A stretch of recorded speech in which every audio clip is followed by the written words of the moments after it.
time to take you between the lines. Your host, Eric Edmondson, is getting ready to bring you stats and analysis from around the sporting world with a special guest on 98.7 Roar Radio.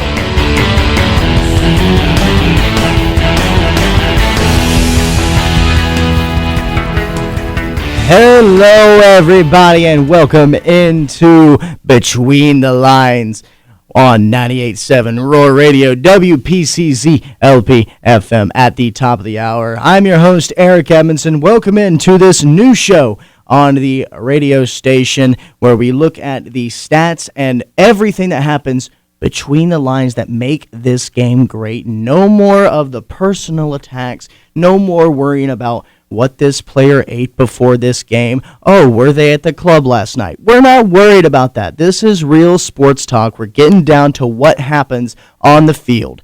Absolutely nothing else. We are not talking about all the fluff and filler that goes along with sports, just the aspect of it. Going to start off today's show with some of the headlines that are happening around the sporting world, and we are going to kick it off with a little bit of tennis action as Novak Djokovic has defeated Carlos Alcaraz in pursuit to his 25th Grand Slam trophy in the Australian Open semifinals. Djokovic, one of the more prolific of his generation, obviously in pursuit of that big 25. He is on a warpath, beating Alcaraz. No small feat. Alcaraz definitely one of the better talents right now moving around in the circuit. And next we have the Bears moving into football. The Bears have hired Ben Johnson, the Lions offensive coordinator, will join the NFC rival. Definitely a big spot there because, listen, Johnson was pseudo on the market last offseason, kind of, sort of, but he never really made any concrete movement to anywhere. I believe Washington was maybe the closest to landing him, and maybe if he went to Washington, maybe they wouldn't be as far as they are in the playoffs right now, about to play for a chance to go to the Super Bowl against the division rival Eagles. But that's besides the point. Johnson joining the Bears, who have historically struggled, and after Matt Eberflus last year, I do love this pairing between an offensively minded Ben Johnson, an offensive and unorthodox minded Ben Johnson, and Caleb Williams. I like Caleb Williams. I liked him as a prospect. He's one of the best QB prospects we've had in a long time.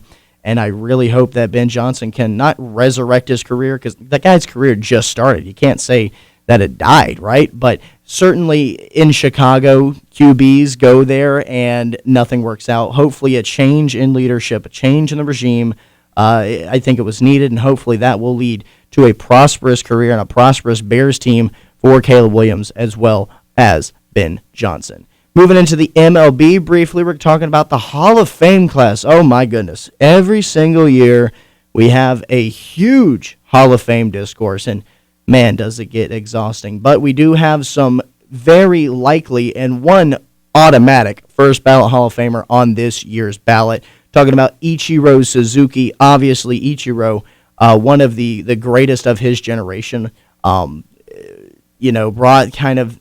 Do I want to say he revolutionized slap hitting in MLB? I don't know. But obviously, you think of Japanese players, Shohei, of course, is going to come to mind. But the guy who started it all was Ichiro Suzuki. A huge amount of respect I have for Ichiro, and it was so fun to watch him play. Had a career that spanned multiple teams, including a random pit stop with the Marlins. But I'm sure he'll go into the Hall of Fame as a Seattle Mariner. He is going in first ballot, no doubt. Behind him that have a very good shot of making it are CC Sabathia, Billy Wagner, Carlos Beltran are set to join. CC Sabathia, obviously the big man, a very legendary pitcher. Everyone remembers that post-trade deadline stint with the Brewers, and of course he goes to the Yankees and does his thing there. And then you have Billy Wagner, who I think is one of the most underrated left-handed relievers of all time. I mean, he has stats better than Trevor Hoffman, and it takes him this long to get into the Hall of Fame. It's absolutely ridiculous. So I really hope Billy Wagner finds his way into Cooperstown. That'll happen tonight. That announcement is 6 p.m. tonight. And then Carlos Beltran is set to join as well. Obviously, Beltran might come with a little bit of controversy because of his involvement with some of the Astros stuff. But either way, he is set to join. He is on track to join, I should say, along with Wagner, Sabathia, and Suzuki. Now, left on the outside was Andrew Jones. I think statistically, Andrew is no doubt a Hall of Famer. 10 Gold Gloves in a row is not easy. The back end of his career did not help his case, but also he does have some character clause stuff that we won't get into too much on the show. But I do think if we're just looking at the stats, Andrew Jones definitely deserves to be in that Hall of Fame. Staying in the MLB, we'll talk about the Dodgers briefly. They're signing everybody as they defer all the money further and further and further back. This isn't necessarily a bad thing by the Dodgers. Not going to blame the Dodgers at all. This is an MLB loophole that I don't think the MLB was ready for this sort of power play, so they never really expected it, and they don't have any things in place to prepare for it. But I do think that is going to come up next CBA. I believe the next CBA is up after the 2026 season. So baseball fans, prepare for a lockout after that. I do think we're going to enter a pretty lengthy one because other MLB front offices cannot be happy with this. And then on to the gridiron, the NFL Championship Sunday is set. I mentioned earlier Washington and Philadelphia will play in the NFC, and in the AFC it is a rematch between the Chiefs and the Bills. Now, I said this multiple times. I wanted the Ravens to win against the Bills last Sunday, but I do think that if there is a team that is going to beat the Chiefs and stop them from three-peating, it's going to be the Bills. Storyline-wise, it makes sense, obviously. Sports aren't played on a storyline. But I do think it makes perfect sense, and they have the team capacity to do it. They're on a heater right now. The only caveat is they're going to be in Arrowhead. That's just a very hostile environment to play in, but the Bills have done it before. I think they can, or played in a hostile environment before. I think now's the year to beat the Chiefs in the playoffs. They do have the talent. Josh Allen's having the best, I think, his best career year. So really looking forward to that. And finally, this will lead into our main topic today. Ohio State claims their first national title in 11 years. Man, oh man, it was a little bit of a wait for Ohio State, but it is a good thing to see them back in the limelight because after all the moves they made this offseason in the CFB, it's kind of weird to say that about college football now, but that's just the way it is. They had to reach the mountaintop. They had to climb it. They did all this NIL moving. They did all this player movement and bringing in. You had to get to this point, and that's exactly what they did. Now, briefly talking about Notre Dame's performance, I think they did all they could, but they are a one-dimensional offense. Jeremiah Love and Riley Leonard did everything they could, and they showed. I think they showed their hand a little bit too early in the first quarter with that first drive. They showed that they were just going to try to run the ball all night long. Nothing fancy, nothing different. They were just going to try to run it. And Ohio State is a smart enough defense to figure that one out. And the explosive offense and defense is always going to land the bigger blow in games of this scenario. But I do think Notre Dame has a chance to get back. This gives them a huge push. I really like Marcus Freeman. He is the next guy to lead that program. I think they're going to lead them into the future. I don't know if it's going to lead to another title because more teams in the playoff equals more randomness, but so. We're going to enter our first break, everybody, and stay right with us because we'll be back in just a minute. Welcome back into Between the Lines on 98.7 Roar Radio. Eric Edmondson, your host, here with you, getting ready to break down last night's college football playoff championship game between the Ohio State Buckeyes and the Notre Dame Fighting Irish. Now, I mentioned before we went to break that the running game was absolutely everything Notre Dame had last night. Jeremiah Love, Riley Leonard, they pushed and did as much as they could. Obviously, we saw after that first drive, Riley Leonard really gave it his all. They took 9 minutes off the clock, and it led to Leonard, for lack of better term, throwing up on the sideline. I mean, that's a great type of mentality. You love to see that as a coach. You love to see that as a fan. I love seeing that kind of grit out on display. That's just something that's an intangible thing you cannot measure. It's just heart. So Riley Leonard, I don't think you can't pin this loss on anybody for Notre Dame. I really don't think so. But Coach Marcus Freeman did. He said that loss is on his shoulders and it's going to weigh on his shoulders. Listen, I love Marcus Freeman. I think he's the guy to lead Notre Dame to the next push in this program. And also, a huge history made last night. He's the first black head coach to play in the national championship game. Still going to look for the first black head coach to win the national championship. But a big shout out to Marcus Freeman. He did just history last night for him. He also coached a pretty dang good season for Notre Dame. Just his third year with the program, they're going to look for real improvement this season, or this offseason. Listen, like I said multiple times, it's a one-dimensional offense for Notre Dame. They do need to look for other pieces, other dynamic pieces. I mean, look, the team that beat them, Ohio State, they saw weaknesses in this offseason. They went out and corrected it. They went out and made sure that they could fill those holes. So I think Notre Dame should learn from this defeat, not just in mistakes that they made during the game or maybe chances that they didn't take, but also how the program is being run nowadays, because this is just new age college football. This is how this works now. And I do think that them getting back, and I think any team getting back in this playoff format is really going to be difficult because, listen, I love the 12-team playoff. I think it's fun. Maybe shorten it a little bit, just a little bit. But I love all these teams getting represented, all these fan bases getting represented. It's not the same for every single time, and it's less job for the committee, I think, because I think last year definitely ruffled some feathers with Georgia and Florida State being left out of the college football playoff, but that's in the past. That's just an example I was using. But I do think that there's some randomness in this game. The more teams you let in, the less likely you are to win. Look, in any case, Georgia should have beaten Notre Dame if you look at everything in between the stats. I hate looking at betting odds and just saying that, but Vegas definitely had them as the underdog, and Notre Dame played their heart out that game. They deserved to win that game. They did everything right to beat Georgia in that game. But there is some randomness, and the best way to combat randomness is going out and stocking up, especially you can do that now, and getting the players that can, lessen that randomness and more effectively win you a championship. Now, moving on to the champs, Ohio State.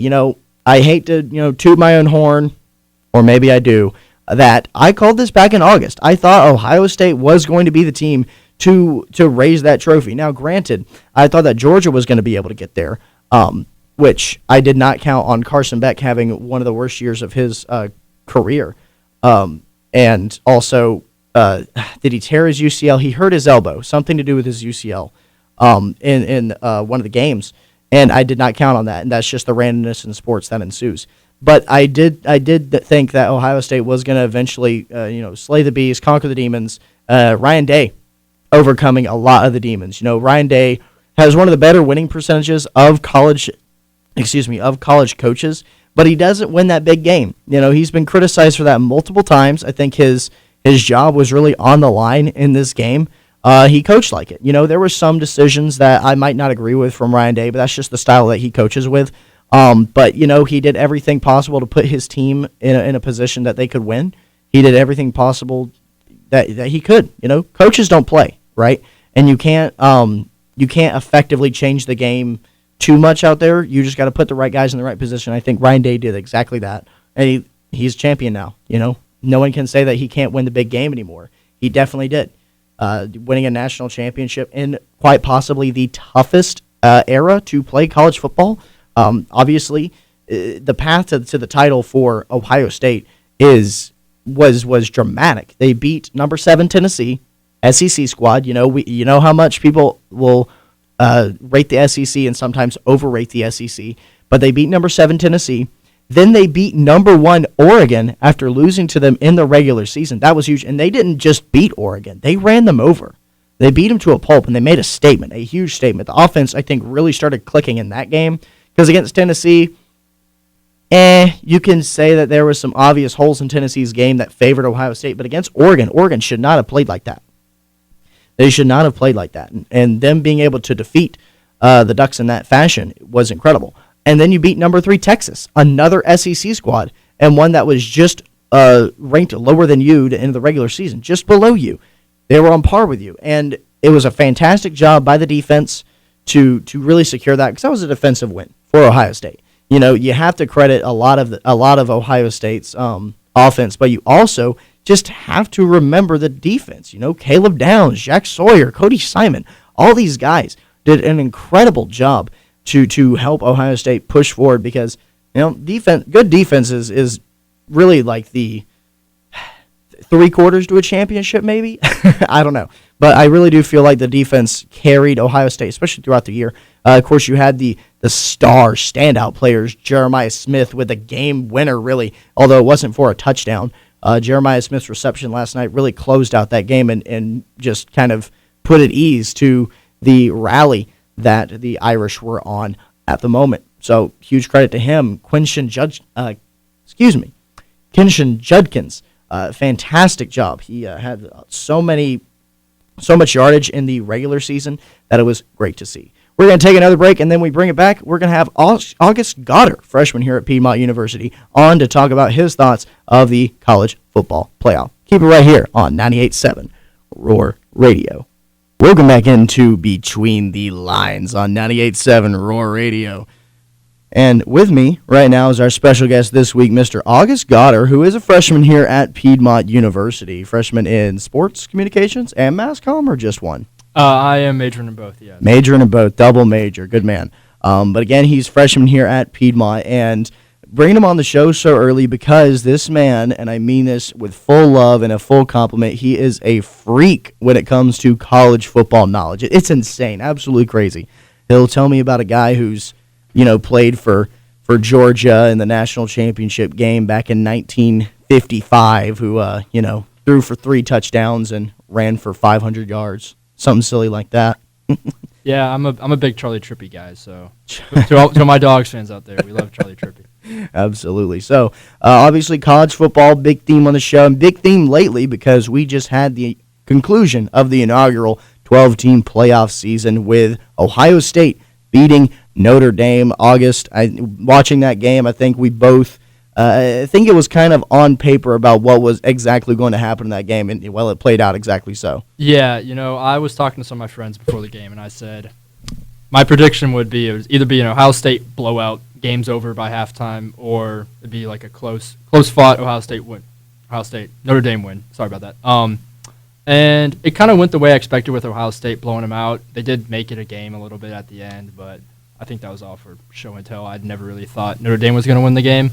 Right. But yeah, it wasn't a terrible game. I mean, none of the national championships really have been good as of late. Like you think about, Georgia, their 2 championships weren't all. The Bama game was good, but obviously they beat the brakes off of TCU, and the Michigan championship wasn't all that last year either. But yeah, the 12-team playoff was a little disappointing. I think the football was pretty entertaining, but as a Georgia fan with the last 4 teams available, it was a lose all the way across. Right. Penn State just bothers me. I don't know why. I would hate to see Texas win a championship after beating them twice.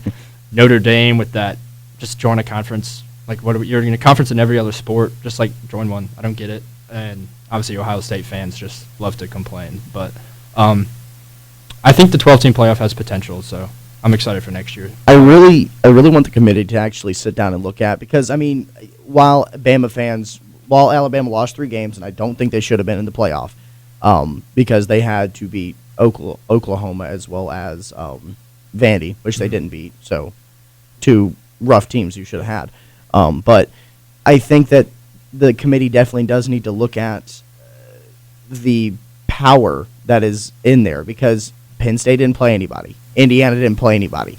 I understand that side of the argument. So I think that strength of schedule really needs to be put in.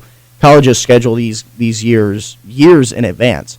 So I think in order for these colleges to be in consideration for playoff contention, they now need a better schedule. Yeah, I agree. Like, you see teams, Texas scheduled, obviously they didn't know at the time, but the defending national champion to play at a conference. Obviously Michigan, you could say they weren't that good. Obviously they beat Ohio State, but the Michigan team, they set back offensive football by about 3 decades this season. You have LSU play. They played USC this year. They played Florida State last year. Like, they're playing tough out-of-conference games. You see Georgia playing Clemson. But the argument is there really a need to play tough out-of-conference games if you just – like Indiana played one good team, got blown out. but they beat everyone else. They can make the playoff. That's the argument. Like, do you really need to schedule tough games? And I think it's good for college football to schedule the tough games. Like the argument with Alabama, like obviously they beat a good team in Georgia, but the teams you lost to were 2 6-6 teams that weren't, anything special. You gave up 45 points to Vanderbilt. You haven't lost to them in, 9 years, 10 years, something like that. But, yeah, I think the scheduling does need to take a look at it, and it's not really the team's faults. It's more of the conferences, because Indiana and Ohio State are in the same conference, and they only had, I think it was 3 common opponents, because the conference is 18 teams large. Like, you can't Right. You can't play 18 teams. Yeah, you can't share same opponents. Like, you just can't play everybody. So, yeah, I've seen stuff about, like, having different tiers of conferences, all that. I don't get paid to make these decisions, so I'm not going to make one, but it does need to be looked at, I agree. Yeah, and you know what? It's baby steps, right? This is the first year. I think there was a lot of growth in this first year, but I think there are baby steps definitely needed to go in the right direction for competition. Sure. So another reason I wanted to bring you on is you are the next step for college football, and really the next big news step for the sport is the draft. Who's going to go in the draft? Obviously, Travis Hunter or Shedeur Sanders are on the top of the billing, as Colorado gets a lot of buzz. So is Cam Ward. So when these NFL teams are drafting these players, what exactly are they looking for in them? Is there a specific stat, or is there just the build of a player that NFL teams are going to be searching for this upcoming summer? I think they look at a lot of different stuff. Obviously, they look at potential, and they try to not look so much as at the team performance. Obviously, in terms of quarterbacks, I'll tell you what they don't look for is how Riley Leonard played last night. Despite his stats, he's just a frustrating quarterback to watch. He'll be a great tight end in the NFL, though. I'll tell you that on the Felipe Franks arc. No, I think they just with the All-22 and just kind of how more accessible football footage is. Obviously, All-22 you have like the end zone angles or the high up on the up by the press box. But I think it's tough to kind of whittle it down to just one specific stat. Like you have Sanders is throwing 50 passes a game. He's obviously not, running the ball and all that, but his kind of progressions and how he makes his reads are very, like, pro-like, He may not have had, like, great stats. Yeah, he took a lot of sacks, all that. His team wasn't the best. But just he has aspects to his game, And I think one thing with the NFL, and kind of the NBA does it too now, is if you're not successful right away, you're automatically a bust. I mean, Aaron Rodgers didn't play for 3 years as a first-round pick and ended up being a Hall of Famer. Same with Tom Brady. Obviously, he was a 6th-round pick. But it's okay to go to the NFL and sit and learn how the game is played, because college and NFL just keep growing differently and differently. Just obviously now college players aren't really amateurs anymore, but also just how offenses and defenses are run from the from the college to the professional level are just so different. But yeah, it'll be interesting. I got to get on my draft previews now. I don't have the whole draft order memorized yet, but right. With the Giants picking early, Titans picking early, I wouldn't be surprised if we see Sanders and Cam Ward going pretty early. But also, it's a fairly weak quarterback class after last year. Right. I think next year will be a lot better. I mean, you could see Arch Manning leaving. You could see Lenore Sellers leaving next year. Obviously, Carson Beck will be out. You could see guys like Fernando Mendoza, Caden Veltkamp. You get a bunch of different dudes next year. So we could see a lot of defensive players with the Bears just hiring Ben Johnson. You could see a running back getting taken at 10 for the first time in who knows how long. But also with the NFL, you're seeing running backs coming back. You have Barkley potentially. He's in the MVP conversations. I still think Lamar is going to win it, but Barkley in MVP conversations, all this stuff. Jahmyr Gibbs played an outstanding season, all that. So back to the original question, kind of hard to quantify and just whittle down to one thing, but the GMs aren't always the best at their job, but I'm sure it's pretty hard to mess up a first-round pick all the time. So, hey, first-round picks usually are the way to go.